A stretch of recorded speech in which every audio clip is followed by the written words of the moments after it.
setiamu nyata bagiku. Hikmat kebajikan tersedia bagiku. Bapa sanggup limpahkan segala, katakan dan anugerahnya sangat besar bagiku. Aku diberkati, aku dilimpahi karena Allah sanggup untuk menyediakan.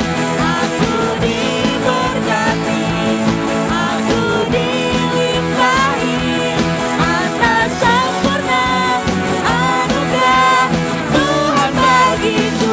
Sekali lagi kita nyanyikan pujian ini. Haleluya Yesus.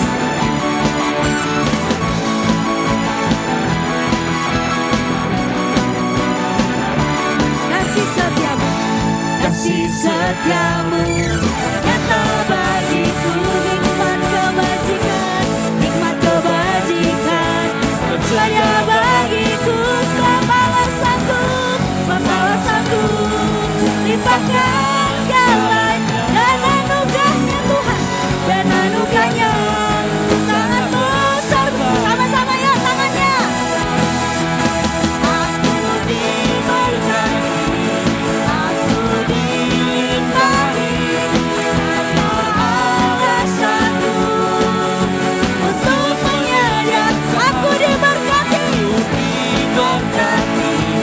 aku dilimpahi atas sempurna anugerah Tuhan. Musik memuji Tuhan, haleluya.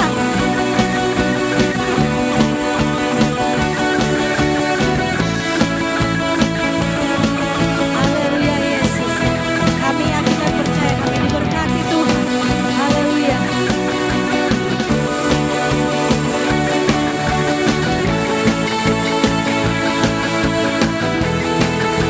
Sebab Allah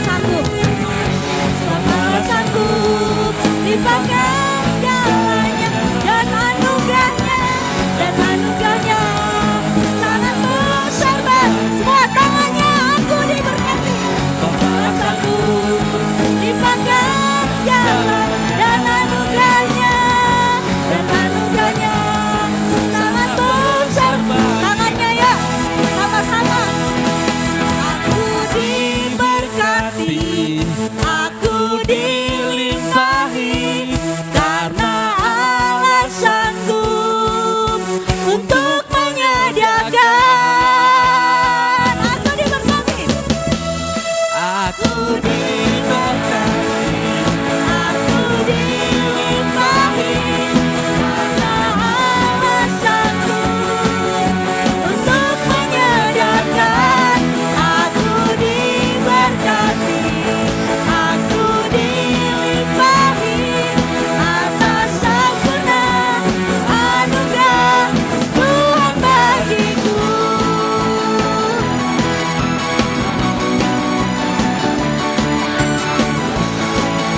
Haleluya Yesus.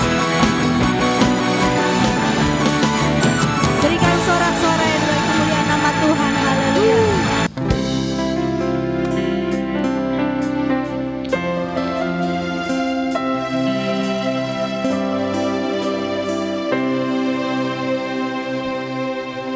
Dalam segala keadaan, Yesus kau selalu ada. Ku percaya kau besertaku. Pergumulan tetap ada, namun kau jawabannya. Ku percaya kau harapanku. Yesus, aku percaya. Yesus, aku percaya. Yesus, kau selalu ada. Yesus, aku percaya. Selalu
Ibu terima kasih Bapak yang baik. Kami bersyukur pagi hari ini Tuhan.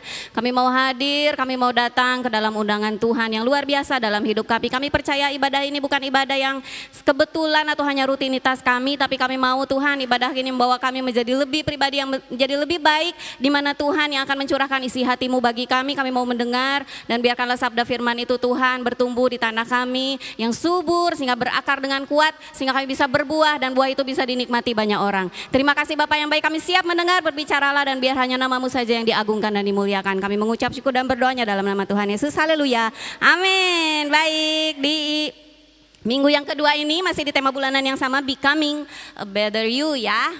Menjadi Anda yang lebih baik. Di minggu yang kedua ini tema yang diberikan adalah Turning Point to a Better Life atau titik balik kepada kehidupan yang lebih baik. Ya, Bapak Ibu, kenapa sih saya juga suka bingung ya? Kenapa sih kita tuh harus berubah gitu?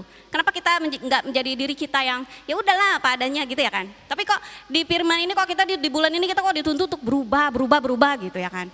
Apa yang harus kita berubah? Apa yang harus kita ubah? Kalau kemarin di kesaksian ya, di kesan atau di persekutuan Jumat di pabrik, Elisa bilang, saya mau berubah jadi ranger merah. Karena dia bercita, karena dia dulu waktu masa kecilnya tuh dia nonton TV ranger merah gitu kan. Ranger merah, ranger kuning, ranger biru ya. Yang milenial pasti lebih tahu ya kan. Jadi kenapa kita tuh harus berubah menjadi lebih baik ternyata. Nah ini dia Bapak Ibu. Kalau misalnya kita nih punya usaha ya pekerjaan, kan kita nggak mungkin dong ngerjain sendiri. Kan kita pasti perlu bantuan, apalagi kalau usahanya udah semakin besar kan perlu bantuan. Nah kita kan pasti nyari karyawan nih, ya kan, yang bantu kita lah, yang bantu pekerjaan kita. Atau misalnya di rumah lah, nggak usah punya usaha ya kan, punya babysitter lah yang pas kita kerja ada yang jagain anak di rumah gitu. Kan kita perlu nih karyawan kan yang bantu kita. Nah kita tuh kan kepinginnya ya kan, karyawan yang kita rekrut ini kan satu, mau apa? Rajin ya, rajin datang tepat waktu, nggak pernah absen. Mau sakit, mau apa namanya ada keperluan, tetap datang rajin, bener ya. Yang kedua, jujur, mau naruh duit geletakan 1.500.000, 200.000, aman, nggak diambil. Enak ya.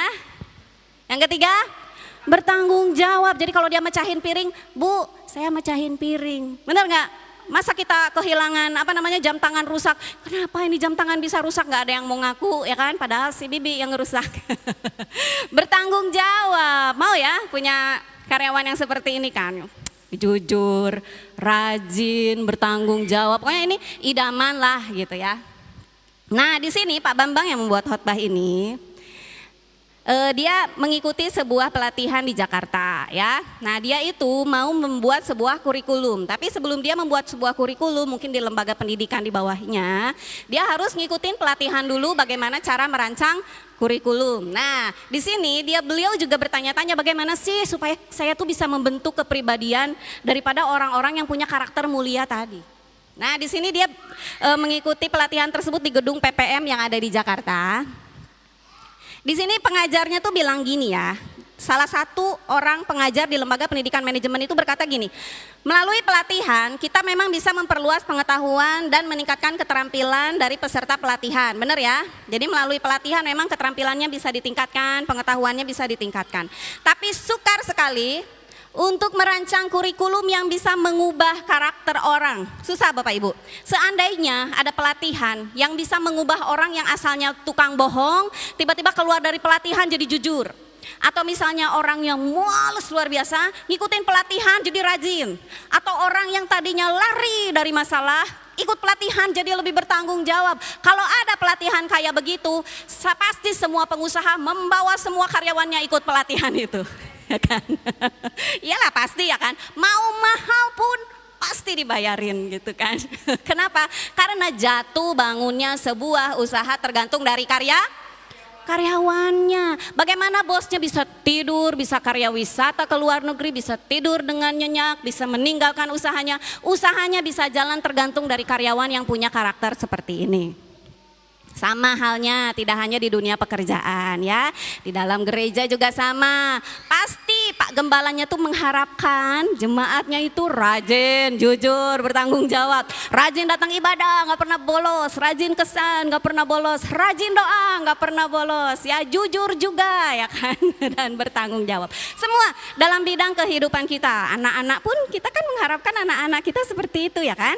Atau misalnya kehidupan kita yang lainnya. Itu pasti orang-orang tuh mengidamkan orang-orang yang seperti ini. Nah makanya kan susah nih ngebentuk karakter itu, ngebentuk karakter yang seperti itu. Makanya kita perlu mendorong orang untuk lebih mengenal Tuhan. Ini dia kuncinya. Kita harus membina orang agar bertumbuh menjadi pengikut Kristus aja dulu. Bertumbuh dulu mengenal Tuhan dengan lebih baik dalam hidupnya, mengenal karakter Tuhan dengan lebih baik, mendorong dia menjadi pengikut Kristus yang baik. Akhirnya karakter itu akan terbentuk sendiri. Percaya nggak Bapak Ibu? Amin. Ya, saya juga sangat-sangat diubahkan ketika saya mengikut Kristus. Tahun 2009 saya mulai ikut Tuhan ya. Jadi baru berapa tahun? Sekitar 14-15 tahun lah ya saya baru ikut Tuhan. Itu karakter saya benar-benar dibentuk. Benar-benar apa ya, jadi banyak takut melakukan ini, takut salah, takut gak menyenangkan Tuhan, takut mengecewakan Tuhan gitu ya. Jadi gak perlu ikut pelatihan di PPM tadi ya kan. Dengan mengikut Kristus aja karakter kita itu dibentuk. Kenapa? Karena inilah sebagai anak Tuhan kita harus mau diperbaharui secara terus menerus. Karena kenapa? Dalam Matius 5 ayat 13 sampai dengan 16 dibilang seperti gini. Kamu adalah garam dunia. Kalau garam itu jadi tawar, dengan apa ia akan diasinkan? Tidak ada lagi gunanya selain dibuang dan diinjak orang. 14. Kamu adalah terang dunia. Kota yang terletak di atas gunung tidak mungkin tersembunyi. 15. Lagi pula orang tidak menyalakan pelita lalu meletakkannya di bawah gantang, melainkan di atas kaki dian sehingga menerangi semua orang di dalam rumah itu. Demikianlah hendaknya terangmu bercahaya di depan orang supaya mereka melihat perbuatanmu yang baik dan memuliakan Bapamu yang di surga. Bapak Ibu kita itu diminta Tuhan untuk menjadi garam dan untuk menjadi terang dunia. Kalau kita menjadi garam dan terang dunia, garam itu apa sih? Ini yang asin-asin ya kan. Coba Bapak Ibu masak telur, garamnya habis. Makan aja lah, udahlah nggak usah dikasih garam, enak nggak? Kenyang doang paling ya, enaknya enggak ya kan. Tapi garam itu fungsinya memang membikin enak. Jadi dimanapun Bapak Ibu ditempatkan, lingkungan dimanapun Bapak Ibu ditempatkan, dengan tata nilai yang Bapak Ibu punya, Bapak Ibu akan mempengaruhi lingkungan. Misalnya saya dalam satu tim 5 orang. 5 orang ini kalau datang kerja tuh kesiangan terus. Datanglah misalnya Bu Sihite ya kan. Datang Bu Sihite ikut di dalam tim. Kagak pernah kesiangan sedikit pun. Datang selalu pagi. Udah gitu selalu membawa perlengkapan dengan baik, bertanggung jawab. Akhirnya yang 5 orang tadi kan malu ya kan. Ngelihat Bu Sihite datang duluan terus gitu kan. Mengerjakin apa-apa semua sendirian. Dan akhirnya dia Bu Sihite itu menjadi garam yang mempengaruhi lingkungan. Itulah harusnya kita ditempatkan. Kalau misalnya kita mau mempengaruhi lingkungan, mungkin gak kalau misalnya kita males-malesan? Mungkin gak kalau misalnya kita bohong terus dan tidak jujur? Tidak mungkin kan? Jadi kalau kita mau dipakai Tuhan sebagai garam dunia, itu kita pasti punya karakter jujur ya dan rajin. Nah, kalau terang, apa sih terang? Terang itu menghapus kegelapan. Menghapus kegelapan itu dengan apa? Kalau misalnya orang lagi gelap, nggak tahu arah ya kan, nggak tahu di mana pintu, nggak tahu di mana kursi. Kalau mati lampu di rumah tengah malam itu mau nyalain lilin, kan itu pasti lutut kita kejeduk apalah gitu ya, atau pintu di mana meraba-raba, itu gelap.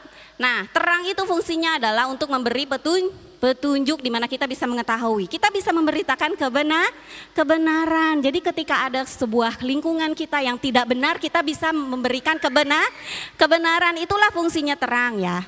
Kehadiran para pengikut Kristus yang berdampak positif bagi lingkungannya. Kalau Bapak Ibu mau berdampak positif bagi lingkungan, kita harus punya karakter yang mulia. Kalau misalnya saya pengen anak buah saya rajin, bertanggung jawab, jujur, berarti saya harus terlebih dahulu rajin, bertanggung jawab dan jujur supaya bisa mempengaruhi lingkungan tadi. Nah, makanya di sini kita perlu yang namanya perubahan. Inilah pentingnya kenapa kita harus berubah menjadi pribadi yang lebih Lebih baik karena kita memang diminta Tuhan untuk menjadi terang dan menjadi garam. Tapi perubahan ini nggak serta-merta langsung dibalik, kayak membalikkan tangannya 180 derajat. Misalnya siang jadi setan, malam jadi malaikat gitu ya kan. Kan enggak. Jadi kita itu perubahan itu dimulai secara terus-menerus, memperbaikinya secara perlahan tapi pasti, tapi ada perubahannya gitu ya. Kalau misalnya Bapak Ibu berubah terlalu drastis, hari ini biasanya bangun siang itu jam 7, bangun pagi itu jam 6 pagi misalnya ya. Udah gitu aku mau berubah, besok aku akan bangun jam 4 untuk berdoa gitu kan, itu terlalu drastis ya kan. Kalau menurut saya itu terlalu drastis. Minimal kalau mau berdoa ya jam 6 kurang seperempat lah. Kira-kira gampang nggak merubahnya cuma 15 menit? Gampang kan? Jadi perubahan itu memang nggak bisa drastis. Jadi harus kita pelan-pelan proses, butuh proses. Tapi semakin lama semakin menjadi baik ya. Para pengikut Kristus memang harus terus mau tidak mau mengalami perubahan dalam kehidupan menjadi lebih baik. Kalau kita nggak naik, otomatis nanti kita mundur. Jadi mendingan kita naik secara perlahan-lahan ya. Nah di minggu yang lalu kita sudah belajar dalam 1 Korintus 15 ayat 8 sampai dengan yang ke-10. Di mana Rasul Paulus mengajarkan kita kalau kita mau berubah kita harus punya visi. Apa yang harus kita tuju, apa yang harus kita tempuh. Setelah kita punya visi, kita harus punya niatan buat bertindak. Jangan hanya visi, hanya mimpi omon-omon aja ya. Aku mau kurus, ya kan kemarin Bu Ina. Bu Ina punya visi 70 jadi beratnya ya 75 atau Pak Stephen ya, dibongkar kali ya kan Bu. Nah ini harus diwujudkan sama tindakan ya, tapi saya sudah melihat komitmennya luar biasa kok ya tindakannya. Kemudian yang ketiga kita perlu anugerah Allah. Oke. Nah di minggu yang lalu kita sudah belajar bagaimana kita harus punya visi ya. Bagaimana Tuhan menerapkan visi pada Abraham, pada Musa sehingga hidupnya terus berlanjut kepada visi itu. Nah di minggu yang ini kita mau belajar bagaimana kita mewujudkannya dalam tindakan, memfokuskannya dalam tindakan. Kita mau belajar di dalam Hagai 2 ayatnya yang ke-10, 19 sama 20. Tapi sebelum kita membaca firman Tuhan ini, saya akan menerangkan latar belakang daripada firman Tuhan ini ya. Oke, jadi ini zaman perjanjian lama sekitaran 500 tahun sebelum Masehi, sebelum Yesus ada.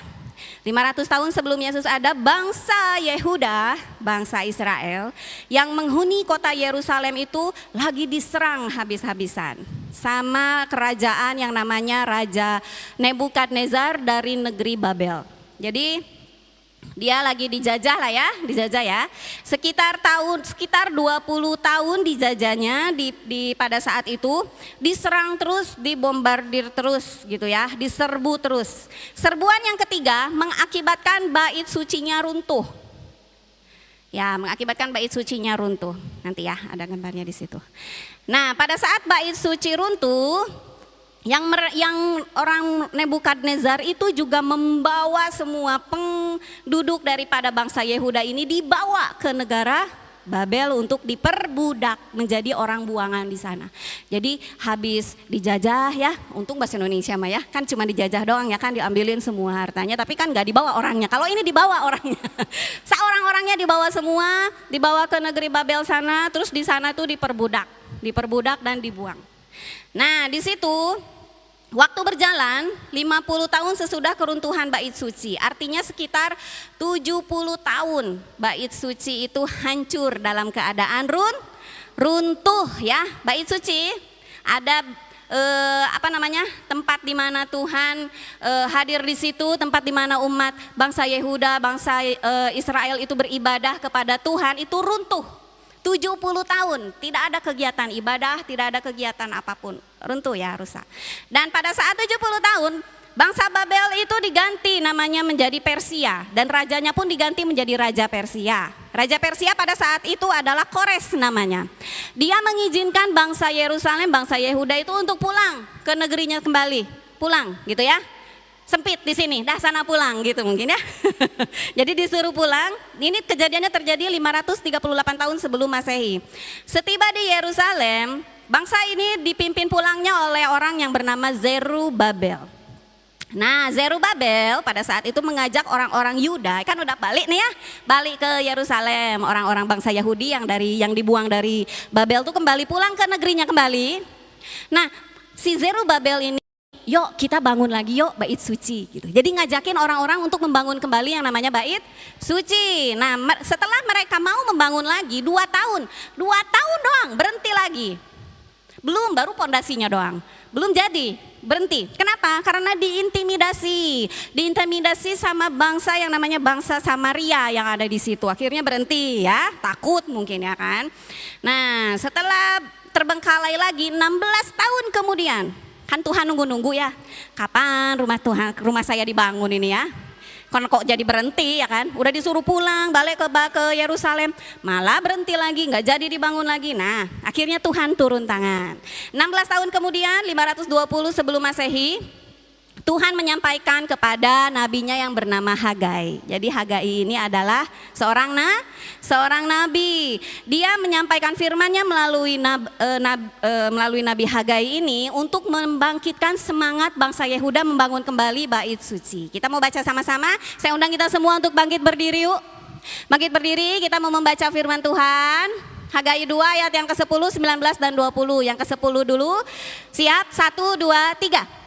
Kemegahan bait suci yang sekarang ini akan melebihi kemegahan yang semula firman Tuhan semesta alam. Di tempat ini aku akan memberi damai sejahtera, demikianlah firman Tuhan semesta alam. 19. Perhatikanlah mulai hari ini dan selanjutnya, mulai tanggal 24 bulan ke-9, mulai dari hari diletakkannya dasar bait Tuhan, perhatikanlah. 20. Apakah benih masih ada dalam lumbung, dan apakah pohon anggur, pohon ara, pohon delima, pohon zaitun belum berbuah? Mulai hari ini aku akan memberi berkat. Amin. Dipersilakan duduk kembali Bapak Ibu. Ya. Kalau misalnya kita, Bu ngapain sih kita belajar soal bait suci runtuh gitu ya kan? Jadi sebenarnya ini banyak sekali hubungannya sama kehidupan kita. Bait suci itu ibaratkan rumah Tuhan kan. Memang perjanjian lama kalau orang mau datang sama Tuhan kan gak sekarang dalam roh dan kebenaran ya kan. Kan harus pergi ke Yerusalem, harus masuk dalam bait Tuhan untuk datang dan berdoa, baru bisa menemukan Tuhan di sana. Nah pada saat bait Tuhan ini runtuh, kan gak ada kegiatan menyembah Tuhannya, kan gak ada kegiatan datang sama Tuhan, kan tidak ada. Jadi ibaratkan semuanya itu terbengkalai gitu. Nah ini juga persis dengan kehidupan kita. Kadang-kadang kita juga kurang memperdulikan dengan kehidupan kita yang sebenarnya tuh runtuh. Yang sebenarnya kehidupan kita dengan Tuhan tuh terbengkalai. Kadang-kadang saya datang ke gereja setahun sekali, cuman pas Natal atau cuman pas Paskah, pas ada makanan doang. Atau misalnya saya nggak pernah sama sekali datang berdoa sama Tuhan setiap hari, saya cuma datang ke gereja aja. Itu pun ada yang berdoanya, saya nggak berdoa secara pribadi, ada yang berdoanya gitu ya kan. Atau misalnya kehidupan rumah tangga saya tuh lagi hancur berantakan dan orang-orang tuh nggak peduli. Ini bait suci ini nggak ditinggali selama 70 tahun loh, nggak diperbaiki selama 70 tahun. Orang-orangnya nggak ada yang peduli, hanya beberapa orang aja tadi Zerubabel ya kan, yang mau membangun kembali, yang lainnya malah nggak gitu. Jadi kita juga mayoritas ya seperti itu. Jadi kita tuh terlalu nyaman sama keadaan kita yang sekarang dan kita tuh nggak mau bangkit gitu. Padahal kita tuh bisa lebih maju, bisa lebih berkembang, bisa lebih dekat sama Tuhan. Gampang karena kan itu pilihan. Kita mau diem duduk tidur rebahan atau kita mau cari-cari usaha apa yang bisa kita kerjakan, atau kita mau cari-cari firman Tuhan, atau kita mau belajar datang berdoa sama Dia untuk menguatkan kita sendiri. Jadi itu kan pilihan kita. Nah kita sekarang diingetin lagi kalau Tuhan tuh peduli loh sama kita. Tuhan tuh sayang banget sama kita. Berkali-kali Dia berusaha untuk menolong kita. Pernah saya lihat di sebuah reel Instagram ya, katanya umat manusia itu gak diciptain untuk di neraka. Neraka itu diciptain untuk iblis, untuk malaikat yang mangkir dari Tuhan. Karena kalau kita diem di neraka Bapak Ibu, coba tebing tinggi lagi musim kemarau, panas gak? Betah gak? Gak betah, mau di neraka. Memang fisik kita itu gak diciptakan untuk di sana. Fisik kita itu diciptakan untuk di Taman Eden. Makanya Tuhan tuh berusaha, sangat berusaha untuk menjauhkan kita dari yang namanya neraka. Perjanjian lama Tuhan berkata sama nabi ini, nabi itu, nabi ini, nabi itu untuk menolong orang-orang yang lain, untuk diingatin, ayo ingetin jangan melakukan ini, jangan melakukan dosa. Tapi karena ya namanya manusia ya, karena diberi pilihan keinginan, diberi pilihan keinginan diri sendiri, ya banyak yang bandelnya, akhirnya diturunkanlah anaknya yang tunggal. Gitu ya kan, siapapun yang percaya kepadanya tidak binasa tapi diselamatkan. Makanya Bapak Ibu bersyukurlah kalau kita mengenal keselamatan yang daripada Tuhan Bapak Ibu, karena sampai saking Tuhannya sayang banget sampai diberikannya Tuhan Yesus buat kita. Nah setelah Tuhan dalam bentuk diri Tuhan Yesus kan bebas berekspresi ya kan. Kalau sekarang kan Tuhan lewat nabi gitu kan. Jadi nabi harus nyampein lagi. Tapi setelah dia menjadi fisik Yesus, akhirnya dia bisa menceritakan, mencurahkan semua keinginannya untuk menolong kita, menjagai kita, apa yang harus kita lakukan. Nah kadang-kadang kita tuh bandel, gak mau berubah, gak mau peduli dengan kehidupan kita. Padahal Tuhan tuh banyak janjinya loh, kamu bakalan jadi kepala bukan ekor, kamu akan hidup berkelimpahan dan tidak pernah kekurangan, kamu akan menjadi hidupmu akan penuh dengan damai dan sukacita. Tapi karena kita yang bandel, gak pernah mau belajar firman Tuhan, gak mau, baca aja males ya kan. Datang sama Tuhan berdoa juga gak mau, seperti itu males. Nah jadi kita yang gak mau diubahkan. Nah inilah sikap apatis yang ada dalam kehidupan bangsa Yehuda pada saat itu, yang juga kemungkinan ada di dalam diri kita. Nah kalau misalnya pada saat ini kita diingetin lagi supaya kita mau berubah dari kehidupan kita yang lama, sebaiknya kita menangkap apa yang Tuhan mau dalam hidup kita dan kita mulai memperbaikinya. Amin. Ya ini dia bait suci. Dia sudah terbengkalai puluhan tahun, dia tidak difungsikan lagi, jarang lagi beribadah orang-orang bangsa Yehuda itu kepada Tuhan. Sikap dan akhirnya muncullah sikap apatisme, sikap yang tidak mau peduli, sikap yang tidak mau bangkit, sifat yang males, sifat yang terlalu nyaman sekali dalam keterpurukan. Kayak orang yang lagi sakit, lumpuh 38 tahun di kolam Bethesda, dia nyaman sampai 38 tahun loh Bapak Ibu. Saya ngebayangin kalau dia 12 tahun diam di sana, dia 38 tahun diam di sana, berarti usianya udah 50 tahun dia di sana ya kan. Dia nggak ngalamin nikah, dia nggak ngalamin kerja, dia nggak ngalamin apa gitu. Dia cuma di pinggir kolam Bethesda aja nyaman. Enak kali, makanya pas Tuhan nanya, dia nggak langsung datang sembuhin, enggak. Tapi dia nanya, kamu mau sembuh nggak sih? Karena nggak semua orang mau berubah, nggak semua orang mau diperbaiki kehidupannya, pengen nyaman di tempat di zona yang menyedihkan itu, gitu ya kan. Nah Bapak Ibu, saya nggak mau kita hidup di zona yang menyedihkan ya. Saya mau kita mengalami kemenangan dalam hidup kita, makanya kita harus mau untuk diubahkan. Bersikap tidak peduli, tidak berniat membangun kembali kehidupan rumah tangga yang porak-poranda, tidak punya gairah, gitu ya kan. Nah inilah. Nah yang pertama, sikap berubah itu sangat tidak pernah terlepas dari pentingnya untuk keinginan untuk mengalami masa depan yang lebih baik. Nah Bapak Ibu, memang kalau misalnya kita nggak punya keinginan untuk punya masa depan yang lebih baik, ya memang kita akhirnya jadinya diem aja. Karena kita sudah, udahlah segini aja cukup ya kan. Segini aja cukup, yang penting bisa makan nasi aja 1 hari 1 kali, yang penting bisa hidup gitu ya kan. Padahal orang-orang makannya udah 3 kali, tapi kita masih sekali gitu kan. Bersyukurlah nggak apa-apa gitu kan. Nah tidak ada keinginan sama sekali untuk mengalami masa depan yang lebih baik. Tidak ada tindakan, tidak punya langkah perubahan, karena kadang-kadang kita berpikir, kalaupun saya berubah, masa depan saya nggak akan berubahnya gitu. Jadi akhirnya kita malas untuk bergerak. Sama halnya dengan orang di sini, Pak Bambang kan waktu dia di Amerika Serikat dia ketemu sama pemuda. Pemuda ini adalah berasal dari Indonesia. Nah dia tuh kuliah sarjana di Amerika itu. Pada saat dia kuliah sarjana dan lulus dan dia bekerja, dan Pak Bambang nanya kan, kenapa nggak lanjut S2 gitu.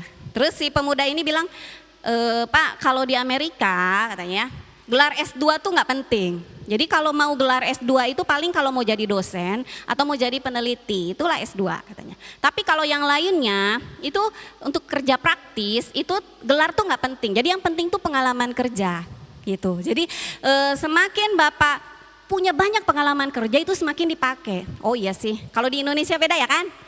Beda nggak sih? Kalau di Indonesia beda, orang anak perempuan aja harus kuliah, apalagi di sini ya. Di adat Batak itu saya baru tahu, kalau misalnya uang sinamot itu tergantung. Uang sinamot atau uang apa, maaf ya kalau saya orang Sunda nggak paham. Jadi tergantung dari ini anak kuliahnya sampai S berapa gitu ya.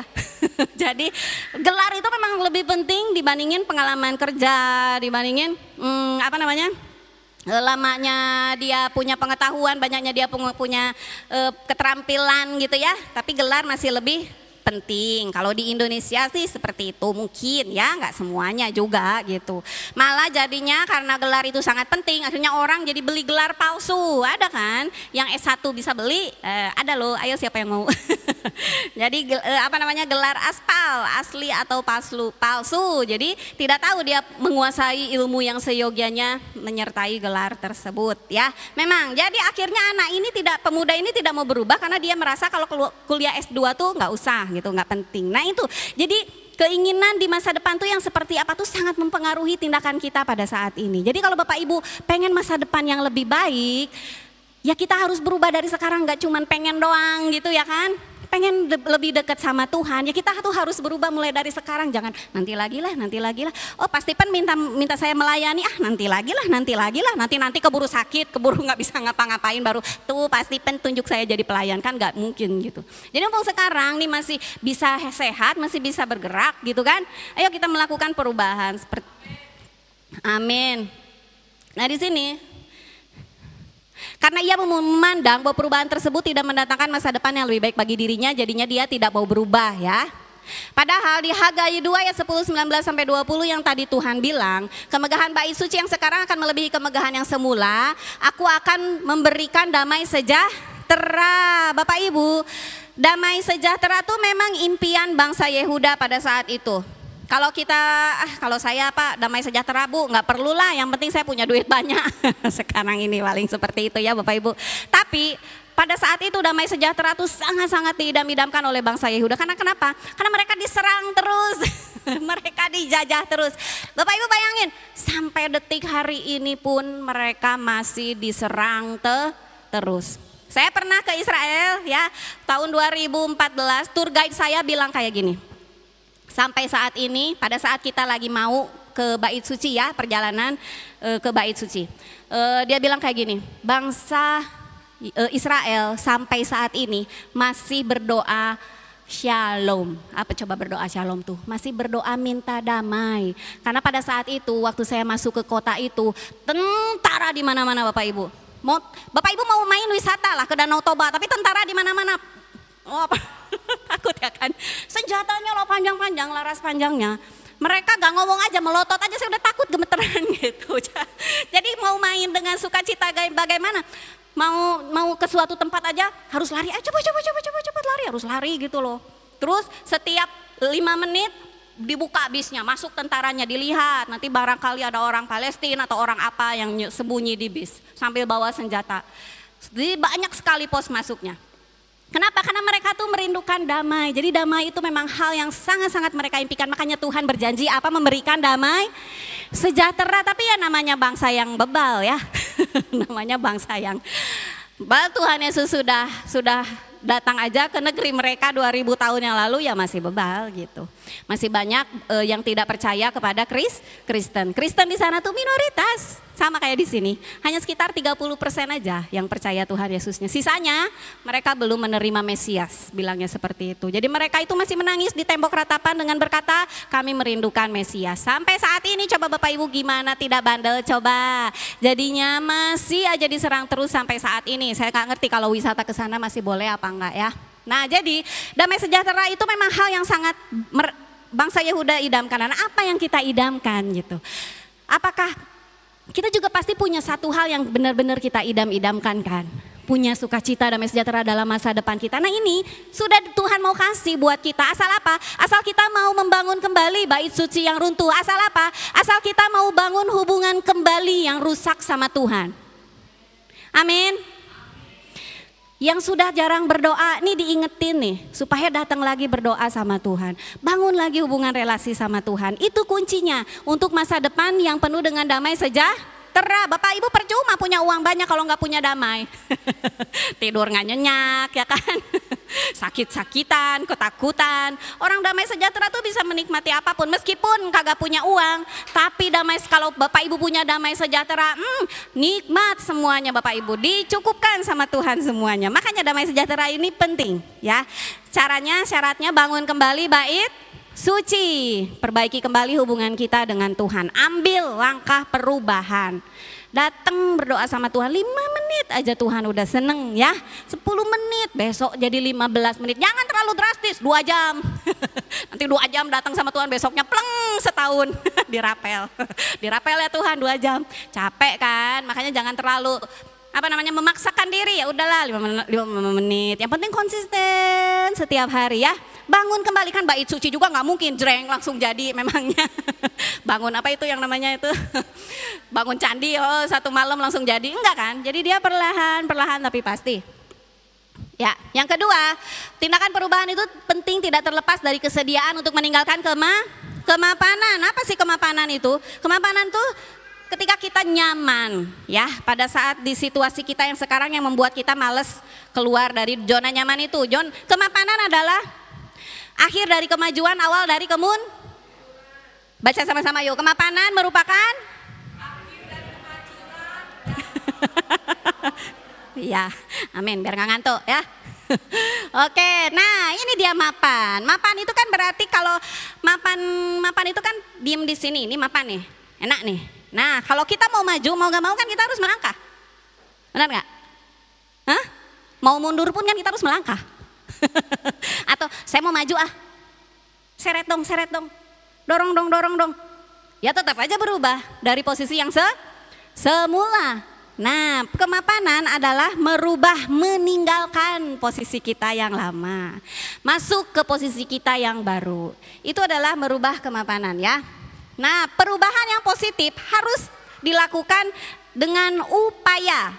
Tapi perubahan yang negatif tidak perlu upaya, dengan sendirinya juga akan menurun. Kenapa? Karena di dalam dunia ini ada hukum termodinamika yang kedua, yaitu hukum kemerosotan. Jadi nggak usah kita melakukan perubahan apapun, ya akan merosot dengan sendirinya, ya kan? Kayak kita punya bangunan rumah. Bapak Ibu nggak usah hancurin dindingnya, nggak usah hancurin dindingnya, hancurin lantainya, biarin aja. 50 tahun, 20 tahun. Lepas sendiri dindingnya, retak sendiri lantainya, hancur roboh sendiri atapnya. Itulah yang namanya kemerosotan.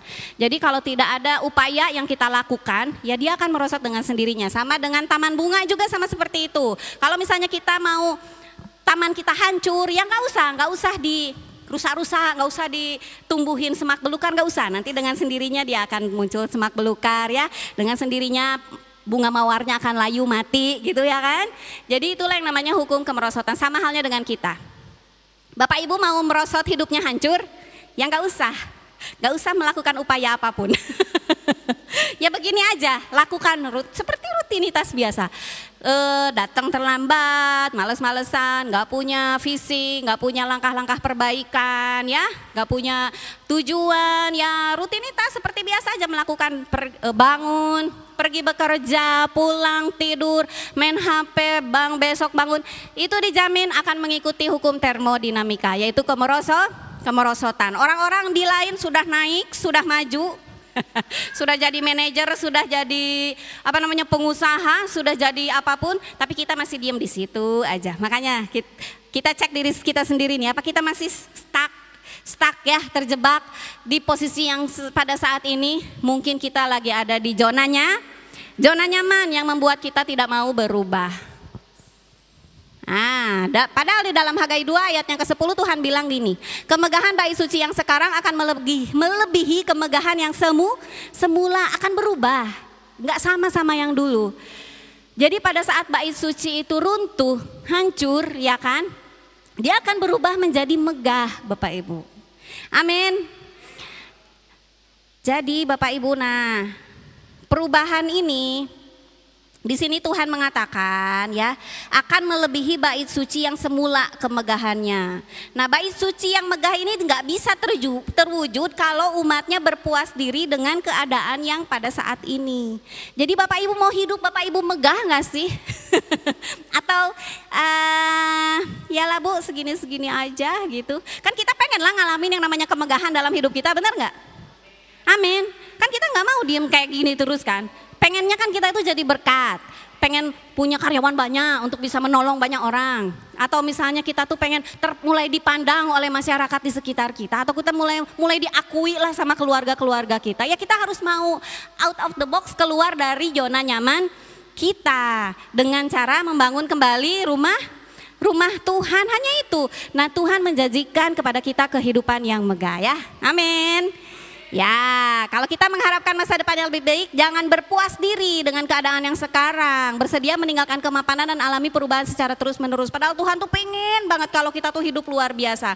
Hidup kita tuh paling cuma 70-60 tahun di dunia ini ya. Kalau badannya sehat, konsumsi sehat, olahraganya jalan, itu bisa 70 tahun. Tapi kalau misalnya cuma 50 tahun, 40 tahun kan sempit waktunya kan. Masa cuman kayak gitu aja hidupnya? Kan pengen kan kita ngalamin hal yang baik dalam hidup kita gitu kan. Nah, hanya itu kuncinya. Bangun kembali bait suci, bait Allah ya. Bangun kembali hubungan relasi kita dengan Tuhan. Yang ketiga, yang terakhir. Keinginan untuk berubah tidak terlepas dari kerinduan untuk mengalami berkat yang Tuhan janjikan. Ya, di dalam firman Tuhan, setiap ada perintah selalu ada janji ya.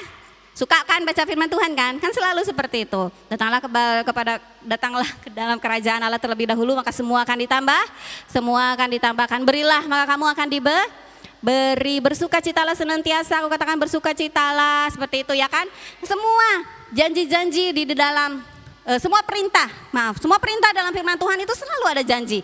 Nah, kita punya nggak sih kerinduan untuk mengalami janji itu gitu? Bu, kan kita memang kehidupan kita tuh nggak serta-merta mengharapkan berkat ya. Datang ke gereja mengharapkan berkat, bukan.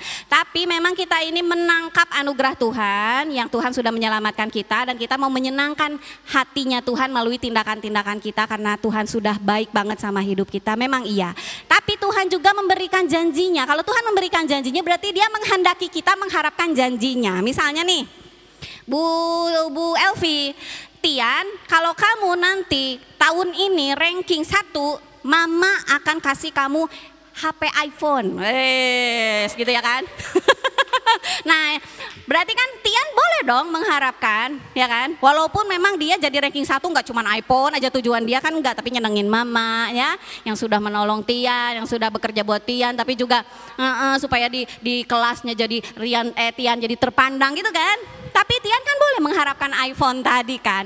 Terus Bu Elvi juga kan mengharapkan Tian untuk mengharapkan iPhone tadi. Kalau enggak, Bu Elvi ya enggak akan janji-janji gitu kan. Ya udah nanti pas ranking 1 kasih kan gitu. Tapi kok janji dulu gitu. Kalau dia janji dulu, kan Bu Elvi ini mengharapkan supaya Tian juga mengharapkan hadiah itu. Sama halnya dengan Tuhan. Tuhan juga mengharapkan kita mengharapkan janji-janjinya. Bapak Ibu, saya pernah mengalami kesaksian seperti ini. Waktu tahun belum di tebing tinggi lah, masih di Bandung ya. Hutang saya terlilit hutang. Besar sekali, lebih besar pasak daripada tiang. Jadi hutang saya itu sudah tidak mampu saya bayar lagi. Saya cuma bisa mampu bayar bunga doang. Ya, karena kebutuhan perekonomian yang begitu sulit ya. Jadinya ngutangnya kebanyakan.